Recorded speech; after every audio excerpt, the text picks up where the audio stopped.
Welcome to Beth's Happy Home. I assume you're like me and you're trying to stock up your pantry so that you have everything you need to live comfortably regardless of what else happens in the world. One of the things that I think you should have a good supply of is vanilla. In fact, I think that you should have at least 2 varieties of vanilla, and here's why, and here's what I recommend. First of all, you should have an imitation vanilla in your cupboard, and the reason is that it costs much less than pure vanilla extract, and you get the exact same compound that causes the vanilla flavor, vanillin, in the imitation stuff as you do from the one that comes from a vanilla bean. The difference is that this has to be labeled as imitation because the vanillin is the compound created in a lab, whereas in this one, that compound, the exact same compound, is created in the vanilla bean. And so the reason that you want to have the imitation on hand is that the nuances and the flavors that the vanilla beans will have that are going to vary from one vanilla recipe to another for the real stuff, most of that bakes out. So if you're baking cookies or brownies or cakes where it's going to be cooked at a high temperature, baked at a high temperature, or cooked in any way, that's going to go away, and you're going to be left with just the vanillin. And the vanillin itself is heat stable, and so you may as well use the cheapest source. So these are 4 bottles of imitation vanilla, and it's kind of interesting that 2 of them are labeled pure vanilla extract, and I know that they're not, and I'll explain how. But this one is my favorite one. It is Imitation Vanilla by McCormick. I bought it for $8.50 off of Amazon, and it's good and strong, and I use it in all of my baking, and it tastes great. And these are some that I have bought from in Mexico myself several times and hauled them home in my suitcase. And I finally have figured out and researched to know that they're labeled pure vanilla, but it is impossible that a clear product could be pure vanilla. So what this has to be is, it says it's water in the front instead of alcohol, but it's water and the vanillin, the artificially produced vanillin, because that is colorless. And that's the only way that you could get a transparent product like this. But I still have it on hand because the vanillin is nicely flavored. It has a good flavor, but it is clear, and so when I'm putting it in a frosting or something that I care about the color, I want to use the clear instead of the one that has the caramel color added.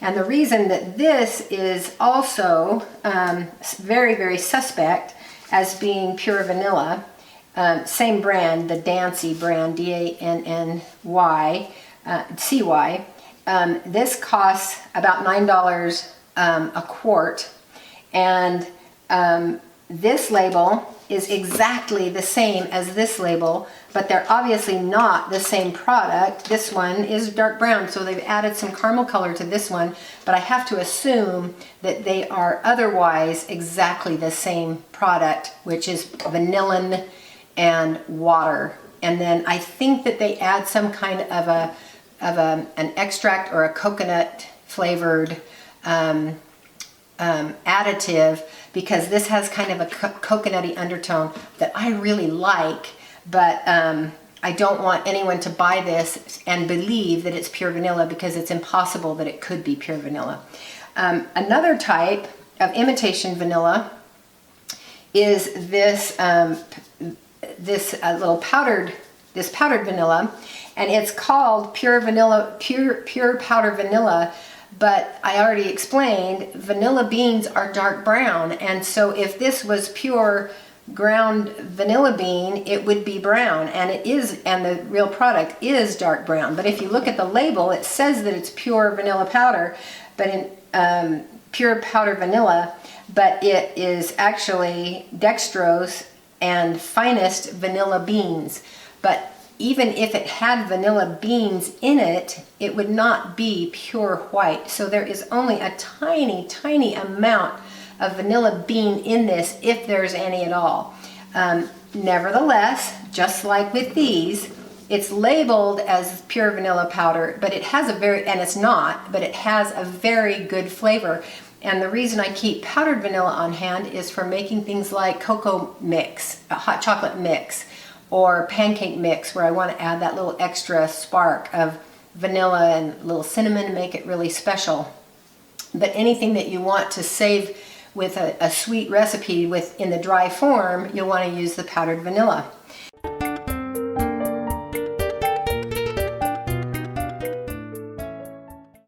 And so now I want to talk about these real vanilla extracts where they come from vanilla beans.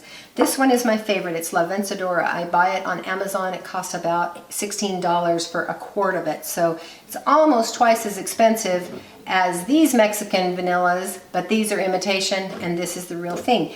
And in our taste tests, our taste testers picked up on the fact that the pure ones tasted more dimensional, that they had a better flavor, and they were trying them cold actually, so that it hadn't had a chance to bake out. But they noticed that there was a difference, that these were superior in the taste test, although they liked all of the vanillas. So this one is my favorite because it has all those nuances and that rich flavor and the intensity and complexity that you want from a really good quality vanilla. But buying it in bulk like this, it's quite inexpensive relative to what you pay at the grocery store. This is a pint of vanilla, so it's only half as much quantity as this that I bought at Costco. And it's also pure vanilla extract. It's very strong. It has a pleasant vanilla flavor.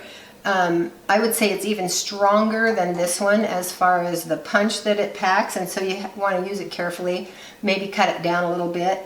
But this one was $15 for half as much, and so actually almost $16 for half as much. And so this one is a good alternative if you're not interested in buying it on Amazon. But it also has some nice nuances and flavors that you can pick up on if you're eating it in a cold recipe like a pie or a cheesecake like this. This is just kind of a fun project. This is homemade vanilla that my daughter gave me. She gave it to me as she was brewing it, and it's starting with 1 cup of vodka, and it has 5 Tahitian vanilla beans in here and 2.5 Mexican vanilla beans. And that's something that if you're interested in developing a hobby, you can concoct all different recipes using these different beans from different places, and they all have different flavors and different influences from their environment. And so these extracts that are real extracts will continue to develop their flavor as they age. And so you're keeping these in your cupboard, and continually, if you're brewing it yourself, adding a little bit of vodka now and then, adding another bean to keep it good and strong, and to change the recipe up a little bit, having some fun with it, it's going to get better and better as it sits. And so that's another advantage that makes it kind of fun to use these more artisan vanillas, or at least using the genuine type of vanilla from the bean itself. Even these, where the bean is not physically present anymore, will get better with time. So I recommend that you have a bottle of some real vanilla extract, and the La Vencedora is a good buy for what you get. And that's assuming that you're not going to have fun with brewing it yourself. And I recommend using either this imitation vanilla flavor from McCormick, which is $8.50 a bottle, or get some of this Dancy stuff. This and the clear taste exactly the same. You can't tell the difference between them. And so you may as well get the clear. The price is the same, and that way you don't need a second bottle. They happen to sell a lot more of the colored stuff just because it looks more like what you would expect real vanilla extract to look like. But But this has the advantage of having that little bit of a coconut undertone. If you like that, you might want to give this a try because it's very reasonably priced. Anyway, that's what you need to know about vanilla. I hope you benefit from this, and I want you to have a happy home and thrive. Thanks for coming to Beth's Happy Home.